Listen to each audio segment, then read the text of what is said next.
우리가 지난 시간까지 시편 봤었죠. 그래서 시편의 구조, 종류, 또 시편 표제에 대해서 배웠고요. 또 시편 핵심적인 거 한 5-6편 정도 모아가지고 시편 해설을 해드렸습니다. 시편 잘 마쳤고 이제 오늘은 잠언을 합니다. 이제 한 3주 정도 잠언을 하게 되어지는데요. 성경은 필요 없습니다. 강의만 들으시면 됩니다. 오늘은 편안한 마음으로 화면만 잘 보시고 잘생긴 제 얼굴을 봐주시면 되겠습니다. 네.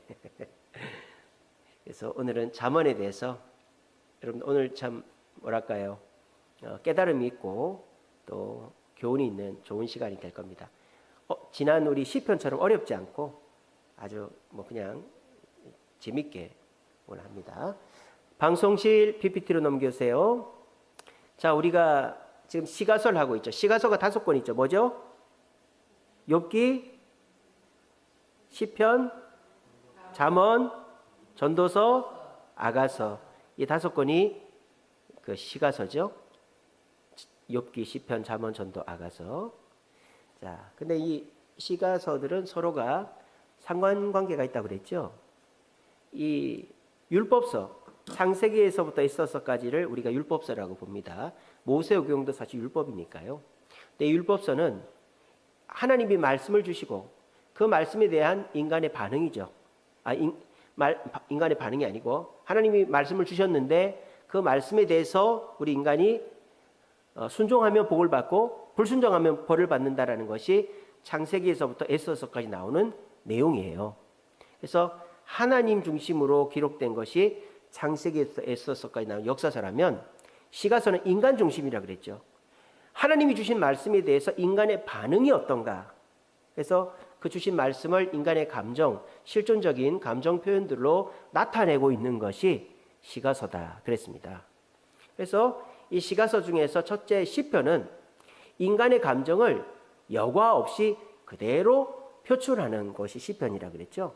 그 시편은 문학의 장르 중에서 시이고 노래이다 이렇게 말씀드렸습니다. 그래서 인간의 감정이 희노애락, 뭐 기쁘고 화나고 슬프고 또 기쁘고 뭐 이런 것들 있습니다. 그거를 그냥 그대로 표출하는 것이 시편이다 그랬습니다. 그래서 기도는 여과 없이 감정을 표출하는 거죠. 누가 죽이고 싶다는 것도 기도할 수 있어요.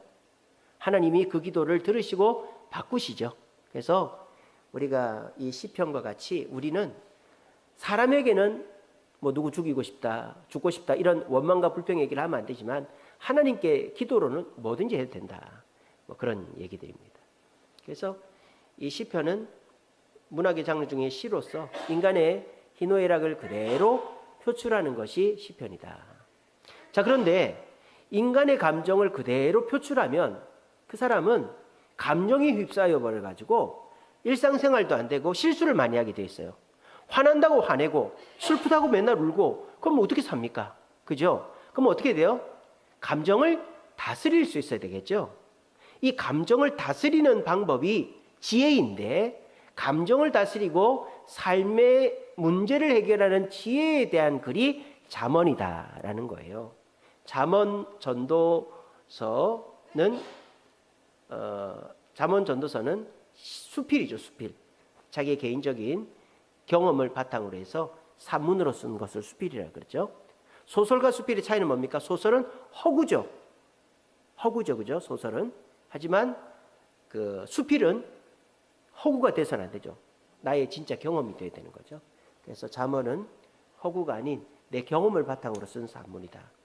그래서 인간의 감정이 희노애락이 있지만 그거를 절제하는 방법, 인간의 감정을 절제하는 지혜에 대해서 가르치는 것이 잠언이다라는 거예요. 그래서 잠언의 핵심은 지혜인데, 그래서 인간은 착한 일을 하면 복을 받고 나쁜 일을 하면 벌을 받는다. 권선징악 인과응보적인 내용이 잠언이에요.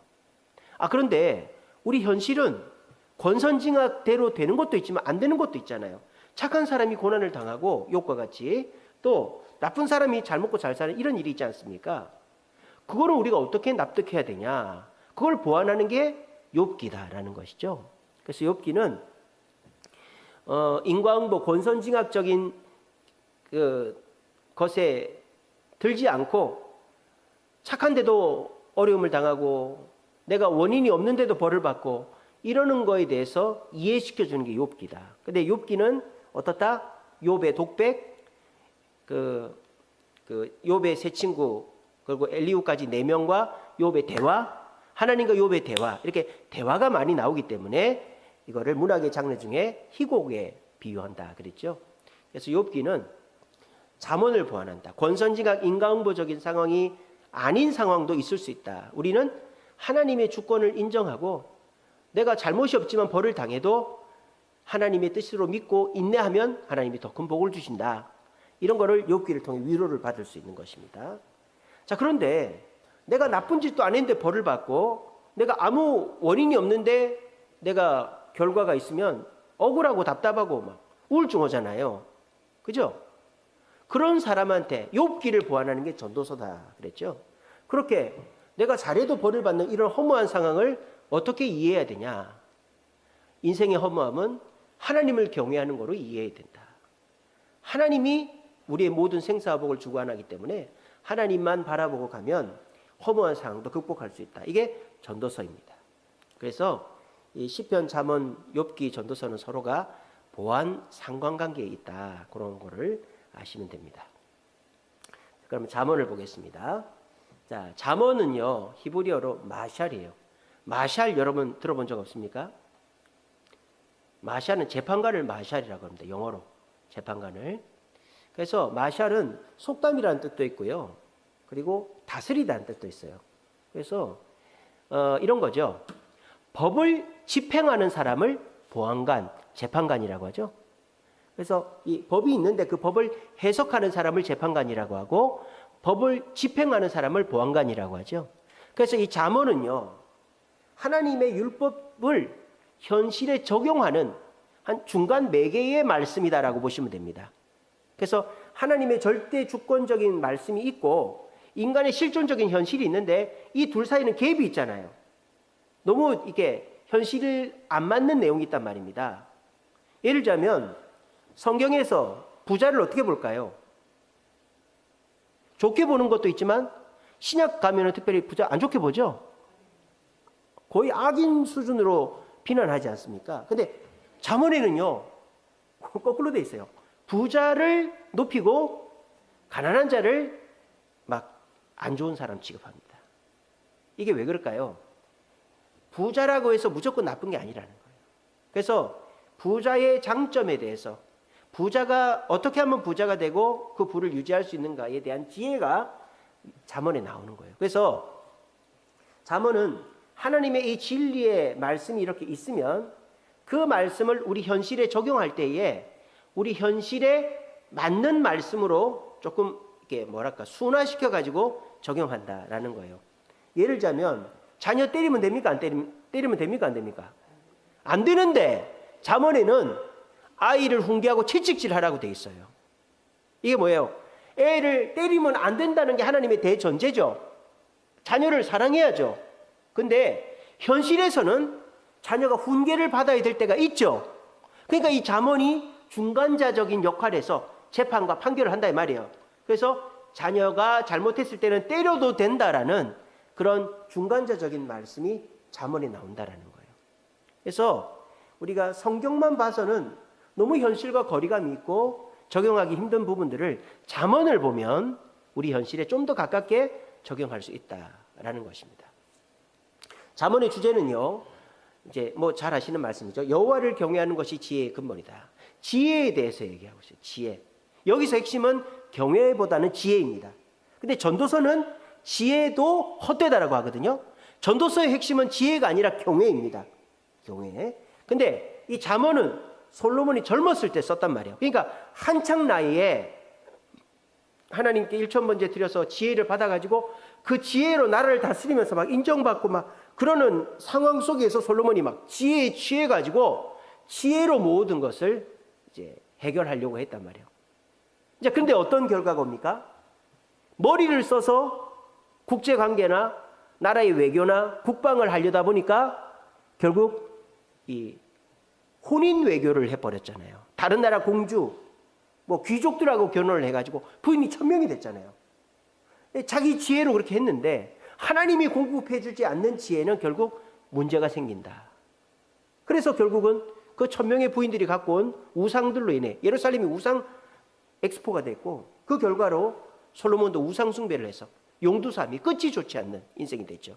그래서 솔로몬이 이 잠언은 이제 중년 때 쓴 거예요. 아가서는 솔로몬이 젊을 때 쓴 거고, 잠언은 중년 때 쓴 거고, 전도서는 이제 말년에 자녀들한테 쓴 거예요. 그래서 솔로몬이 전도서를 쓸 때의 말년에는 야, 지혜도 헛되더라. 하나님이 공급해 주지 않는 지혜는 한계가 있더라. 하나님을 경외하는 것이 진짜 지혜의 근본이고, 하나님을 경외해야 우리가 헛되지 않는 인생을 산다. 그게 전도서의 핵심이죠. 그래서 이 잠언을 쓸 때까지만 해도 솔로몬은 지혜가 최고다. 지혜가 최고다. 그렇게 주장을 하고 있습니다. 그래서 이 전도서의 목적은, 사실 이 전도서는요, 자기 자녀들을 가르치는 거죠. 자녀들. 솔로몬이 부인이 1000명이니까 자녀는 얼마나 많았겠어요. 자녀들을 가르치는 용도로 쓰고, 이제 그것도 주변 그 백성들도 이 잠언의 말씀을 읽는 건데요. 잠언이 몇 장으로 되어 있죠? 31장으로 되어 있죠? 그래서 하루에 한 장씩 읽으면 좋아요. 그래서 잠언은 지혜와 훈계를 알게 하고 말씀을 깨닫게 한다 그랬어요. 그러니까 하나님의 말씀을 깨닫는다는 것은 우리 현실에 좀 더 적용하기 쉽게 풀어놓았다라는 거예요. 우리가 율법전서가 있으면 그 율법전서에 대한 해설서가 있죠. 또 우리가 교과서가 있으면 교과서에 대한 해설서가 있죠. 그러니까 이 잠언이 바로 그런 해설서의 역할을 하고 있다는 거예요. 좀 더 적용하기 쉽게끔. 아시겠죠? 그래서 명철의 말씀을 깨닫게 현실에 적용할 수 있게끔 하는 목적이 있고요. 또 그 말씀을 현실에 적용함으로 좀 더 온전한 하나님 기뻐하시는 삶을 살게 하는 목적이 있고요. 또 어리석은 자를 슬기롭게 하고 유사한 교훈을 깨닫게 한다. 이게 뭐냐? 2절에 보면 지혜와 훈계를 알고 명철의 말씀을 깨닫고 지혜롭게 공의롭게 정의롭게 정직하게 행한 일에 훈계를 받게 한다. 이렇게 되어 있어요. 이게 무슨 말이냐? 사람이 하나님의 말씀을 들어서 사람이 뭐랄까요? 좀 헷갈리는 것들, 또 하나님의 말씀은 이런데 그걸 현실에 적용하려니까 이 뭔가 명확하지가 않을 때 이 잠언의 말씀을 통해서 이제 이렇게 하면 되겠구나, 길을 찾으라는, 그래서 유사한 교훈을 깨닫게 하는 그런 의미가 있다는 겁니다. 그래서 이걸 다 종합해 보면요, 자, 하나님의 말씀은 이렇게 딱 정해져 있지만 우리 현실은 어때요? 너무 복잡하고 또 너무 이렇게 격변하고 그러지 않습니까? 그러니까 하나님의 말씀은 정해져 있지만 격변하고 복잡한 인생의 문제를 하나님의 말씀을 끌어다가 적용하려고 하는 노력과 그런 어떤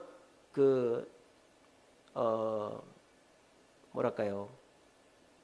그 노력과 헌신이 잠언이다. 그러니까 어쨌든지 말씀대로 살려고 발버둥, 말씀을 내 삶에 적용시켜 보려고 발버둥 친 거다. 그러니까 이 솔로몬이 어떤 사람이냐? 하나님 말씀을, 하나님이 주신 지혜로 백성들이나 자녀들이 현실에 그 말씀을 이렇게 적용하면 돼. 그런 식으로 해설을 해준 게 이 잠언이다라는 거예요. 아시겠죠? 그래서 잠언은 우리 복잡한 현실을 하나님의 말씀을 가져다가 말씀의 근거에서 살게끔 해설해주고 인도해주는 것이 잠언이다라는 거예요. 솔로몬은 총 3사람이 썼습니다. 첫째는 솔로몬이 썼죠. 1장부터 29장까지. 아굴이라는 사람이 썼어요. 30장은 아굴의 잠언. 아굴은 누구냐? 솔로몬 시대의 지혜자다. 그렇게 추측합니다. 구체적으로 누군지는 몰라요. 근데 솔로몬 시대의 지혜자가 아굴이다. 르무엘의 어머니가 썼다. 이렇게 돼 있어요. 르무엘은 누굴까요? 르무엘은 솔로몬의 어린 시적 아명이 르무엘이에요. 르무엘. 그래서 르무엘의 어머니가 31장을 썼다는 말은 다시 말해 솔로몬의 어머니가 솔로몬한테 써줬다. 이 말. 솔로몬 이렇게 해라고. 그 다음에 22장 17절에서 24절은 지혜자의 잠언이 중간에 하나가 삽입이 되어 있습니다.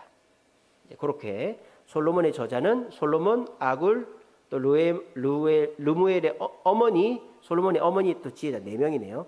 지혜자 이렇게 되어 있습니다. 특징은 아까 수필이라고 그랬죠. 수필은 자기의 경험을 바탕으로 해서 사문으로 쓴 걸 수필이라 한다고 그랬죠.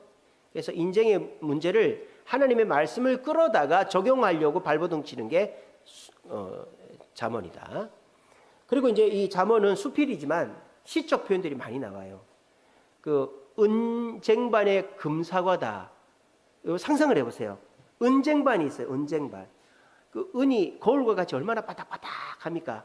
근데 그 위에 그냥 사과가 있어도 이쁘죠. 근데 그 위에 금사과가 있다고 생각을 해보세요. 얼마나 이쁘겠어요, 그죠? 이건 비유죠. 세상에서 최고로 이쁜 것을 표현하는 말이 은쟁반의 금사과다. 이게 비유법을 쓰고 있는 거예요. 그리고 마른 떡 한 조각만 있으면 고기가 많은 것보다 화목한 집이다. 화목한 집은 마른 떡 하나만 있어도 고기가 많은 싸우는 집보다 낫다. 이게 대조죠. 화목한 집과 싸우는 집을 대조하고 있죠. 또 마른 떡, 마른 빵 하나랑 고기랑 대조하고 있죠. 이런 은유법이나 대조법이나 점층법이나 뭐 이런 문학적인 표현들이 많이 나오고 있습니다. 그리고 이 잠언은요, 무슨 시간순대로 기록이 돼 있지 않아요. 우리가 보통 창세기는 뭐 아담서부터 요셉까지 시간순이잖아요. 또 출애굽기도 모세가 태어나고 이제 가나안 땅 들어가기 직전까지, 모세의 축복까지 그 시간순이죠. 근데 이 잠언은요, 뒤죽박죽입니다. 이 얘기했다 저 얘기했다. 보통 보면 3절당 하나씩 내용이 바뀌어요. 3절 얘기하고 내용이 또 바뀌고 3절 얘기하고 내용이 또 바뀌고 막 그렇게 합니다. 그래서 이 잠언은 설교하기가 참 힘들어요. 왜냐하면 이 단답형의 어떤 지혜만이 나오기 때문에 이거를 우리가 어떤 뭐 예를 든다든지 또는 뭐 암송하기는 좋아도 설교라는 거는 뭐 이렇게 줄거리도 있어야 되고 또 뭐 역사도 있으면 좋고 뭐 인물에 대한 소개도 있어야 되는데 그냥 뭐 지혜자는 이렇고 가난한 자는 이렇고 뭐 부자는 이렇고 그런 말들이 딱딱딱 단답형으로 나오니까 설교하기는 참 어려워요. 그리고 이해하기도 어렵고요. 왜? 내용 자체가 다 흩어져 있으니까. 그러면은 이거를 어떻게 봐야 되냐? 시간 순으로 1장부터 31장까지 순서대로 보면 안 되고 주제별로 묶어야 돼요. 주제별로. 그래서 오늘은 이 잠언의 첫 번째 주제, 지혜, 그리고 부에 대해서, 부자에 대해서 제가 주제별로 묶어가지고 잠언에 있는 내용을 해설해 드리는 거예요. 아시겠죠? 그러니까 잠언은 1장은 무슨 내용, 2장은 무슨 내용, 이런 거 아니에요. 1장에도 수많은 내용이 들어가 있고 2장에도 수많은 내용이 들어가 있어요. 그러니까 장별로 해석을 해야 되는 게 아니라 주제별로 분류를 해서 지혜를 발견해야 되는 게 잠언이다라는 거예요. 그래서 제가 여러분들한테 잠언에 나오는 지혜, 부, 갈등, 마음 뭐 이런 것들을 항목화해가지고 설명을 해드립니다. 그래서 오늘은 지혜와 부자에 대해서 얘기해 드린데요. 요것만 잘 기억하고 가셔도 여러분들한테 큰 도움이 되실 거예요. 그래서 제가 이제 그 시편 같은 경우에는 제가 이렇게 설명을 해드렸죠. 여러분들이 시편을 잘못 이해하면 엉뚱하게 은혜를 받을 수 있다. 그러면 뭐 이단처럼 해석할 수도 있는 거예요. 시편 2를 어떻게 해라? 첫째는 한번 읽으라 그랬죠. 읽고 그 내용을 대충 파악한 다음에 표제를 먼저 보라 그랬죠. 그래서 표제가 있으면 그래도 이해하기 좋다. 표제는 저자, 저자 종류, 장르, 또 배경 이렇게 있다고 그랬죠. 이게 다 있으면 제일 좋다. 없으면 이해하기가 힘들다. 근데 읽다 보면 내용이 대충 이해가 됩니다. 반복되는 단어, 비슷한 단어를 체크해서 도식화시키는 거죠. 그렇게 해서 내용을 파악하고 이게 문단을 나누는 거죠. 이렇게 뭐 그러나 그런데 접속사로 나누든지 뭐 시간이 바뀐다든지 내용이 바뀐다든지 화자 청자가 바뀐다든지 이런 걸 통해서 분류를 딱 해보는 거예요. 그렇게 하면 대충 무슨 내용이고 뭐에 대한 내용인지가 나온단 말이에요. 그렇게 해서 시편 내용을 파악한 다음에 이 시편의 주제를 한마디로 정하고 그 시편에 대한 이미지를 그림으로 딱 머리에 각인시켜라. 그런 식으로 시편을 공부하면 틀림없이 잘 공부할 수 있다. 제가 그렇게 말씀을 드렸는데 잠언은 제가 여러분들한테 어떻게 이해시켜 드리느냐. 첫째는요. 잠언을 1장부터 31장까지 안 합니다. 잠언은 주제별로 강의를 합니다. 오늘은 지혜와 부자에 대해서 합니다. 그러니까 이제 지혜에 대해서 잠언에서 뭐라고 말하는지, 부자에 대해서 잠언에서 뭐라고 말하는지 설명을 하고, 근데 이 잠언은 솔로몬 시대 때 이야기잖아요. 오늘날 지혜와 다른지 같은지 우리가 한번 봐야 되겠죠. 그래서 잠언과 비슷한 게 뭡니까? 속담이죠. 격언이죠. 속담이나 격언은 우리나라에만 있는 게 아니고 전 세계에 있습니다. 그래서 이 지혜에 대해서 다른 나라 격언은 어떤 게 있는지, 우리나라 속담은 뭐가 있는지, 이런 거를 제가 조사를 했어요. 그렇게 해서 현대화시키는 거예요. 그 잠언에 나오는 그 주제를. 그리고 똑같이 제가 이미지, 그림을 하나 딱 보여드리면서 이미지로 지혜하면은 어떤 이미지, 부하면은 어떤 이미지, 이렇게 딱 기억하게끔 해드립니다. 제가 왜 맨 마지막마다 그림을 보여드리느냐, 그 머리 좋은 사람들이 공부하는 방법이 이렇게 사진을 찍듯이 공부합니다. 그러니까 그 내용을 외우는 게 아니라 뭐 10페이지 왼쪽 상단에 어떤 내용이 있었지, 이런 식으로 그냥 그 페이지를 다 사진을 찍어버리는 거예요, 머리로. 그리고 12페이지 왼쪽 우측 상단에 어떤 내용이 있지, 그런 식으로 딱딱 기억을 하는 거예요. 그러니까 이미지화해서 기억하는 게 기억이 제일 오래 갑니다. 그렇게 해서 제가 이 시편도 그렇고 잠언도 그렇고 지혜하면은 이 그림을 생각하면 된다. 그러면은 그 내용이 다 떠오르게 돼 있는 거예요. 그래서 마지막에는 이미지화해 드립니다. 그래서 잠언은 1장부터 31장까지 순서대로 공부하는 게 아니고 이 항목별로 이렇게 내용을 발췌해 가지고, 내용을 뽑아 가지고 잠언 공부를 하고, 그 잠언의 교훈과 현대의 교훈을 비교해 보고, 그리고 그걸 이미지화하는 쪽으로 그렇게 잠언 공부를 해 나가도록 하겠습니다. 글자 잘 보이시죠? 잘 안 보이는 것 같아서 제가 굵은 글씨로 했는데, 예, 그 다음 넘어갑니다. 넘어갑니다. 자, 아까도 말씀드렸다시피 잠언은요, 뭐 이게 내용 순서대로 하기가 힘들어요. 그래서 제가 일단 이렇게 해봤어요. 1장부터 22장 16절까지는 솔로몬이 썼어요. 그래서 여기는 대체적으로 어떤 내용이 나오냐, 지혜, 또 결혼과 보증, 또 게으름, 음행, 의인과 악인, 또 경건에 대한 경건이 뭔가, 이런 지혜가 나와요. 그리고 그 22장서부터 24장까지는 어느 지혜자의 잠언이다, 이렇게 중간에 삽입이 되어 있고요. 25장서부터 29장까지는 히스기야 때에 편집된 솔로몬의 잠언이 들어가 있어요. 인간관계와 일상생활에 대한 내용이 나오고요.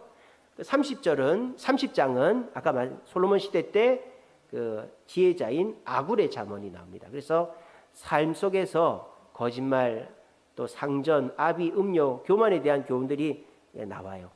그리고 이제 31장은 마지막이죠. 그 솔로몬의 아명인 르무엘, 그러니까 이제 솔로몬의 어머니가 솔로몬에게 가르치는 내용이 나옵니다. 그래서 아까도 말씀드렸다시피 이 잠언은 1장부터 31장까지 이렇게 쭉 가는 게 아니고 저자 따라, 또 내용 항목 따라 분류를 해서 공부를 해야 된다. 근데 저거는 제가 저자 따라 저렇게 묶어놔 본 거예요. 자, 그러면 첫 번째, 잠언에서 말하는 지혜는 뭔가에 대해서 제가 해설을 해드리겠습니다. 자, 이 지혜에 대한 잠언의 핵심 구절이에요. 잠언 1장 7절 같이 있습니다. 시작. 여호와를 경외하는 것이 지식의 근본이거늘 미련한 자는 지혜와 훈계를 멸시하느니라. 이게 지혜에 대한 잠언의 정답, 핵심 구절이에요. 제가 이제는 저 글자도 읽을 수 있고 이것도 읽을 수 있습니다. 왜냐? 누진 다초점 안경을 샀습니다. 그래서 안 보이는 거예요. 그래서 제가 막 안경 벗고 하고 막 그랬잖아요. 이제 노안이 와가지고. 그래서 누진 다초점 안경을 생일 선물로 우리 강유미가 해줬어요. 그래서 저기 작은 글자도 보이고 여기 작은 글자도 이제 잘 보입니다. 예. 저도 이제 나이가 들어가지고. 그래서 지혜는 하나님을 경외하는 것이 지혜다라는 거예요. 근데 대조하고 있죠. 미련한 자는 하나님을 경외하지 않는 자이다. 그거를 지혜를 멸시한다, 이렇게. 그래서 지혜에 대한 거를요, 잠언은요, 대조법을 쓰고 있어요. 아까 제가 말씀드렸죠. 잠언에는 비유법, 대조법, 정증법, 뭐 이런 여러 가지 방법법, 이런 게 시적 표현들이 나온다고요. 그래서 제가 이제 이 시편, 그 잠언에 나오는 1장부터 잠언 1장부터 22장 6절 사이에 지혜에 대한 걸 한번 다 이렇게 찾아봤어요. 지혜에 대한 거를. 근데 찾아보니까 이 지혜에 대한 내용을 할 때는 대조를 하고 있더라고요. 항상. 한번 봅시다. 1장 7절 8절에 보면 이렇게 되어 있습니다. 여호와를 경외하는 것이 지혜의 근본이다. 이렇게 되어 있거든요. 근데 미련한 자는 지혜를 멸시한다. 이렇게 되어 있거든요. 어떻습니까? 여호와를 경외하는 자와 미련한 자를 대조하고 있죠. 여호와를 경외하는 자의 특징은 뭐다? 지식의 근본, 말씀을 따르는 자다. 말씀을 귀를 기울인다. 근데 미련한 자는 지혜와 훈계를 멸시한다. 다시 말하면 말씀을 멸시한다는 거예요. 아시겠죠? 그래서 이 지혜에 대해서 잠언에서 첫 번째로 얘기하는 것은 지혜자는 말씀에 귀를 기울이는 자고 또 말씀에 순종하는 자고 어리석은 미련한 자는 말씀을 싫어하는 자다. 자, 그러면 말씀에 귀를 기울이는 지혜로운 자는 어떻게 되느냐? 10장 4절입니다. 제가 읽어드릴게요. 10장 4절에 보면 이렇게 되어 있습니다. 손을 게을리 놀린 자는 가난하게 되고 손이 부지런한 자는 부하게 되느니라. 지혜로운 자는 부지런하게 된단 말이에요. 왜? 말씀대로 사니까. 그러니까 결국은요, 지혜로운 자가 부자도 되고 생명을 얻는다. 그 지혜는 말씀에서 나온다는 게 핵심이에요. 어리석은 자는 말씀을 멀리하기 때문에 어리석다는 거예요. 그래서 이 지혜의 핵심은 말씀이에요. 말씀을 가지고 말씀을 가까이 하는 자는 지혜롭고 부자 되고 생명이 길고 말씀을 멀리하는 자는 어리석고 가난하게 되고 망한다. 이렇게 대조하고 있는 거예요. 그게 잠언 1장부터 22장 6절까지에 흩어져 있어요. 이 내용이. 무슨 말하는지 제가 알겠죠? 지혜에 대한 내용이 어디 한 군데만 나오는 게 아니라고요. 곳곳에 나온다고요. 그러니까 이거를 누가 한 사람이 열심히 찾아서 가르치시는 게 좋단 말이에요. 그래서 지혜에 대해서 두 번째는 뭡니까? 말씀을 가까이 하는 자는 말씀대로 부지런해서 부자가 되지만 10장 4절 앞에 뭐라고 되어 있습니까? 손을 게을리 노는 자는 가난하게 된다. 말씀을 멀리하는 자는 말씀을 멀리하니까 게을러서 가난하게 된다는 겁니다. 그리고 10장 14절 보면 이렇게 되어 있습니다. 또 대조법입니다. 지혜로운 자는 지식을 간직하거니와 미련한 자의 입은 멸망에 가깝다. 이게 무슨 말입니까? 또 대조하고 있죠. 지혜로운 자는 말씀을 가까이 하니까 그 말씀을 간직한다 이 말입니다. 근데 어리석은 자는 말씀을 가까이 하지 않으니까 그냥 생각 없이 말을 해버린다 이 말입니다. 말씀을 가까이 하는 자는 배운 것을 간직하고 가려서 말을 하지만 말씀을 가까이 하지 않는 자는 생각 없이 말을 해서 실수를 많이 하게 된다. 이렇게 얘기하는 겁니다. 자, 그 다음에 12장 15절에 보면 또 지혜로운 자와 미련한 자를 대조하고 있습니다. 12장 15절에 보면 미련한 자는 자기 행위를 바른 줄로 여기나 지혜로운 자는 공고를 듣는다. 이게 무슨 말입니까? 지혜로운 자는 겸손하단 말이에요. 왜? 말씀을 받아들이는 연습이 되어 있으니까 지혜로운 자는 남의 권면을 잘 듣는단 말이에요. 근데 그 미련한 자, 어리석은 자는 어떻다? 자기 행위가 바른 줄로만 안다. 남의 권면을 안 듣는단 말이에요. 고집이 센 사람은 어리석은 자는 말씀 멀리 하니까 그렇게 되고요.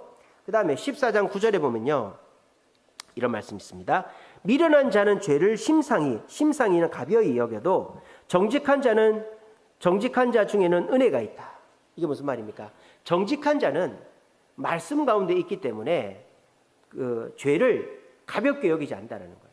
그래서 죄를 멀리하기 때문에 은혜가 있다 이 말이에요. 근데 미련한 자는 말씀을 무시하기 때문에 말씀이 없으니까 마음대로 죄를 짓겠죠? 그러니까 죄를 짓고 죄 때문에 어려운 일을 당하게 돼 있다 이 말입니다. 그 다음에 16장 18절서부터 보면은 이런 말이 있습니다. 교만은 패망의 선봉, 거만은 넘어짐의 앞잡이.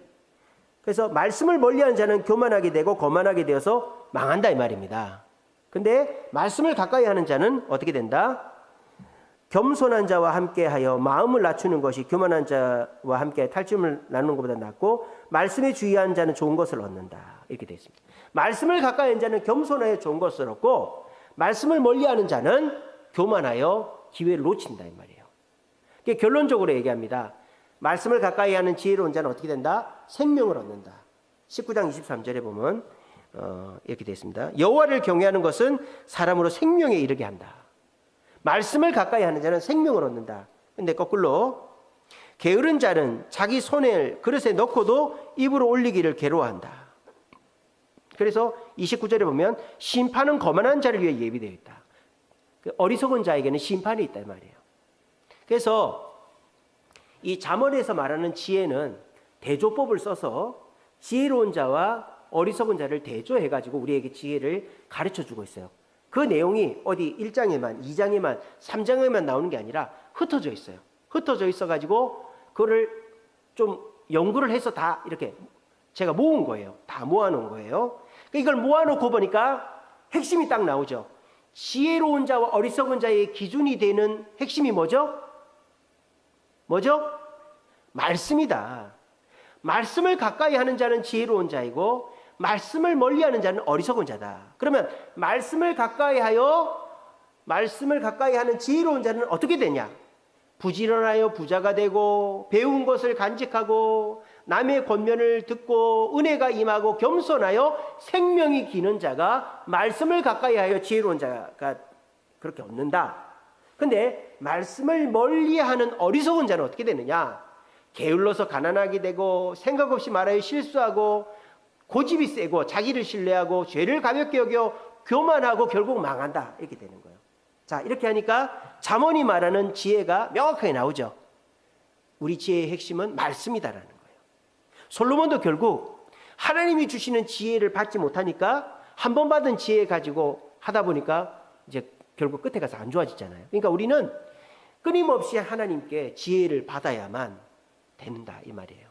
자, 이렇게 잠언에 대한 지혜를 제가 설명을 해드렸습니다. 자, 그러면 제가 아까 말씀드렸죠.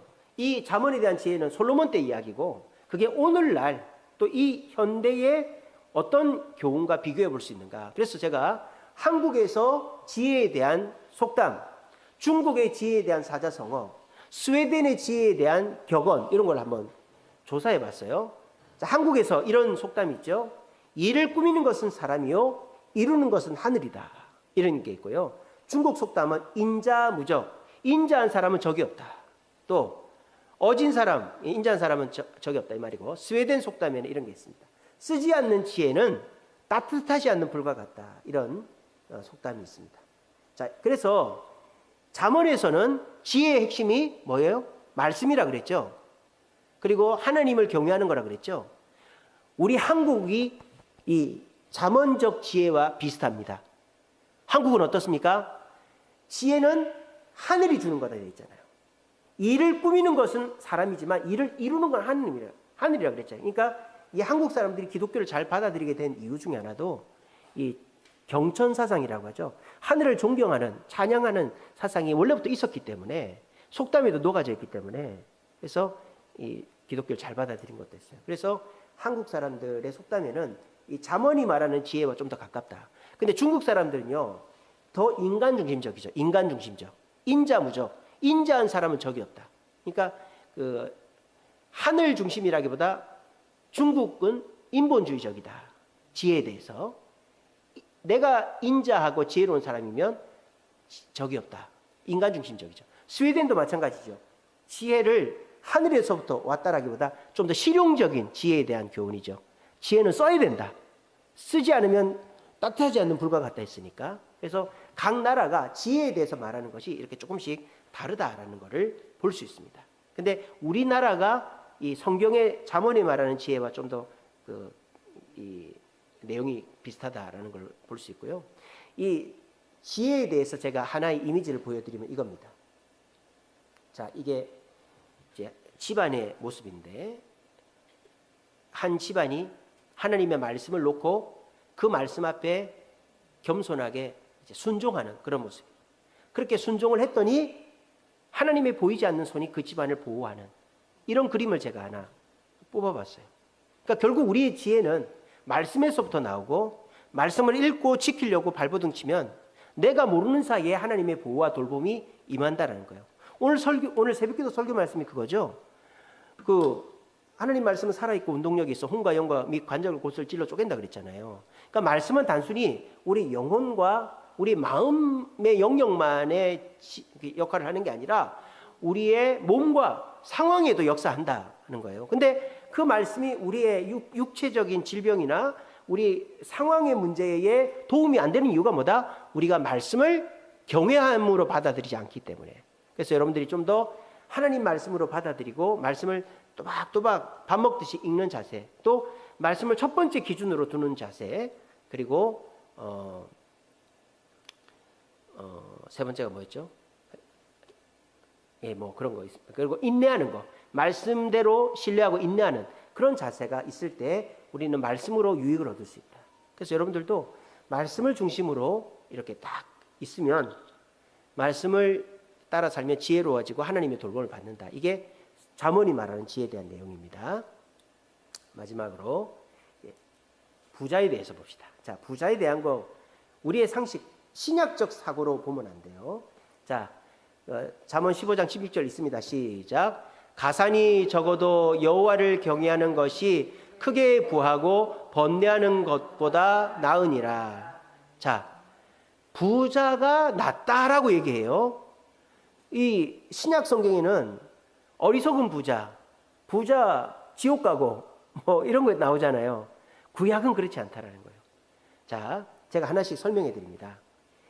부자라는 것은 히브리어로 아시르인데요. 아시리는 좋은 뜻으로도 사용되고 나쁜 뜻으로도, 그러니까 가치중립적이라는 거예요. 칼이 좋은 거가 될 수도 있고 나쁜 거가 될 수도 있죠. 마찬가지로 부자도 좋은 의미로 사용되는 아시르가 있고 나쁜 의미로도 쓰이기도 해요. 근데 잠언에서는 부자를 칭송합니다. 부자는 무조건 좋다고 봐요. 왜냐? 이 하나님께 축복을 받은 사람이 부자다, 그렇게 표현이 되어 있거든요. 잠언 10장 15절에 보면 부자의 재물은 그의 경관성이요, 또 대조하고 있죠. 가난한 자의 궁핍은 그의 멸망이다. 이거 이상합니다, 그죠? 여러분, 율법에 보면요, 과부와 고아를 돌보라고 돼 있잖아요. 근데 저기는 보면 가난한 자는 멸망에도 싸다고 돼 있잖아요. 와, 여러분들 저기 납득이 됩니까? 뭐 이상한 것 같죠?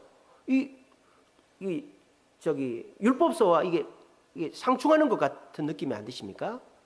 그러니까 근데요, 이 잠언에서는요, 바른 방법인 노력을 통해서 부자가 되면 그거 좋은 거고, 가난한 사람은 지가 게을러서 가난한 사람이 됐다, 이 말이에요.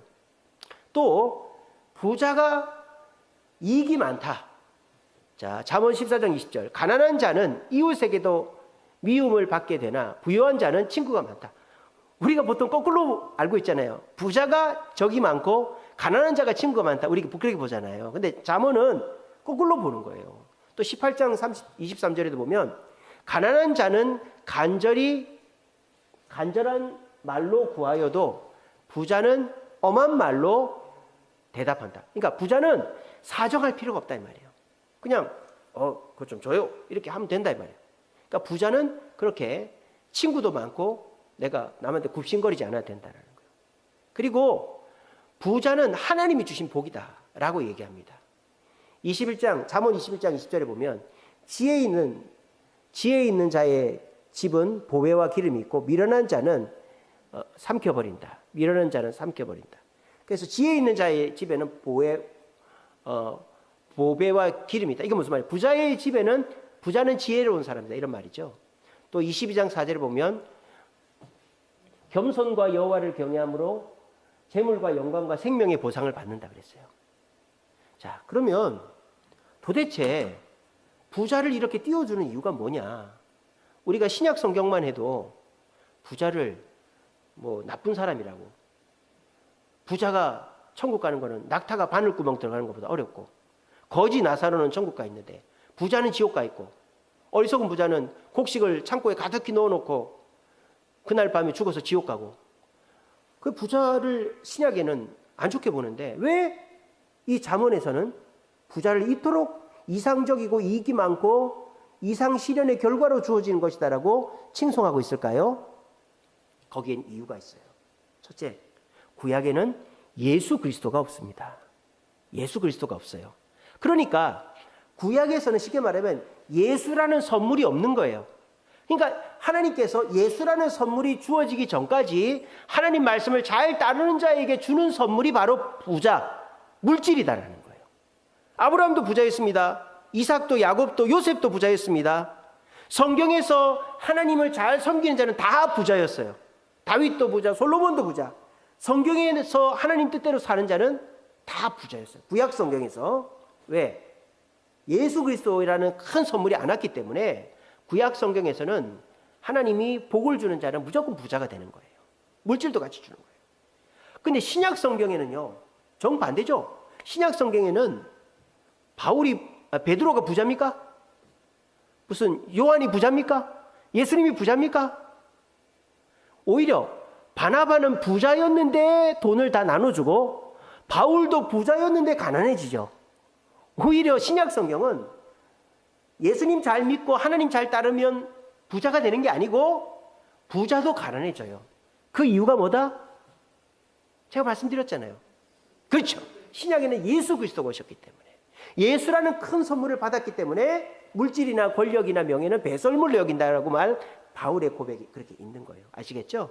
그래서 이 잠언적 배경에서는 하나님의 축복을 받고 지혜로운 자는 부자가 되는 거예요. 부자가. 근데 아무리 그렇게 설명을 해도 가난하고 고하고 또 노인을 공경하라고 율법서에는 돼 있잖아요. 레위기, 민수기, 신명기에는 그렇게 돼 있잖아요. 근데 어떻게 이 잠언 시대에는 가난한 자는 그게 자기 죄 때문에 자기가 잘못해서 가난해졌다고 말할까요? 이게 이유가 있어요. 자, 이 왕정시대 전과 후가 달라요. 왕정시대 전에는요, 부족 중심의 사회죠. 족장사회란 말이에요. 그게 뭐예요? 이렇게 식구들끼리 모여 사는 거죠. 식구들끼리 뭐 박씨 집안, 이씨 집안, 조씨 집안, 강씨 집안, 최씨 집안 이렇게 모여 사는 거예요. 그러면 그 집안 내에서 이제 서로가 분배하고 물질적으로 서로 돕고 이렇게 위하는 거예요. 특별히 구약 시대에 전쟁이 많았는데 전쟁을 하면은 남자들이 전쟁에 나간단 말입니다. 근데 아버지가 없고 남편이 없는 여자는 전쟁터에서 남편이 아버지가 죽은 사람이죠. 그러면은 아버지가 없고 남편이 없는 사람은 죄인입니까? 아니면은 그 나라를 위해서 헌신한 가정입니까? 헌신한 가정이죠. 그러니까 율법서에서는 고아와 과부를 돌봐주라고 되어 있는 거예요. 아시겠죠? 근데 이 왕정 시대는 다릅니다. 왕정 시대, 다윗 그 사울서부터 왕이 다스리던 시대는요, 왕이라는 최상위 권력이 있어요. 그러니까 그 권력에 깃대어서 콩고물을 받아 먹으려고 하는 사람들이 몰려온단 말입니다. 그래서 권력이 있는 곳에 사람이 있고 사람이 있는 곳에 물질이 있는 것이죠. 그래서 왕정 시대에는 수도가 제일 번성하고 사람들이 수도에 사는 사람이 제일 잘 사는 거예요. 그럼 수도에서는 어떤 일이 벌어지느냐? 서로가 갖고 온 물질을 서로가 뺏으려고 사기도 치고 노름도 하고 뭐 투자도 하고 해서 서로가 물질을 뺏고 뺏기는 거예요. 그러다 보니까 이 하루아침에 가난한 사람이 되는 경우가 있는 거예요. 물론 그 사람이 다 그런 건 아니겠지만 이 물질적인 그 풍요로움을 쫓아서 자기가 가진 재산을 당자처럼 탕진하는 사람은 그 가난이 자기가 뭐 전쟁에서 전사해서 그렇게 된 게 아니라 자기 죄로 된 것이죠. 그래서 이 잠언에서는 가난한 자, 고아, 과부를 좋게 보지 않는 거예요. 자기가 이 물질의 욕망 때문에 재산을 탕진해 버렸기 때문에. 그래서 제가 아까 말씀드렸죠. 이 잠언이라는 성경은 하나님이라는 말씀에 대전제가 있지만 그 전제를 현실에 적용하기에는 현실과 너무 차이가 많이 난단 말이에요. 그러니까 현실에 적용할 수 있는 하나의 해설서로 만들어 놓은 게 잠언이다라는 거예요. 솔로몬 시대 때 부자는 하나님이 복을 주셔서 부자가 되는 거고, 솔로몬 시대 때 가난한 사람은 자기가 물질적 욕심을 부리다가 가난해지는 경우가 많았다라는 거예요. 그러니까 하나님 앞에서 충성하려 해서 부자가 되라. 그리고 또 너무 욕심부리고 하다가 가난한 사람 게으르고 욕심부리다 가난한 사람 되지 마라. 이런 교훈을 솔로몬이 잠언에다가 기록을 해놨다라는 거예요. 무슨 말인지 알겠죠? 그래서 왜 잠언에서 무조건 부자를 좋게 여겨주느냐? 잠언이 무조건 좋은 게 아니라 구약 시대에는 예수 그리스도라는 선물이 없었기 때문에 하나님 앞에 충성한 자에게는 하나님의 물질의 복을 주셨기 때문에 부자는 곧 하나님의 은혜를 받은 자로 이꼬르가 된다는 거예요. 근데 잠언에 보면 가난한 자는 지 탓이다 이렇게 하는 이유가 뭐다? 왕정 시대에 돈이 몰려오면서 그 속에서 욕심 부리다가 뭐 이게 다 사기당하고 뭐 이게 다 탕진하는 사람들처럼 그렇게 해서 가난한 사람이 되는 사람이 있기 때문에 오히려 잠언 시대에 가난한 사람은 그런 사람이 많기 때문에 그런 사람을 그렇게 되는 걸 경계하기 위해서 솔로몬이 가난한 자의 궁핍은 그의 멸망이다. 이렇게 가난한 자를 돌봐주라는 말을 안 하는 거예요. 무슨 말인지 알겠죠?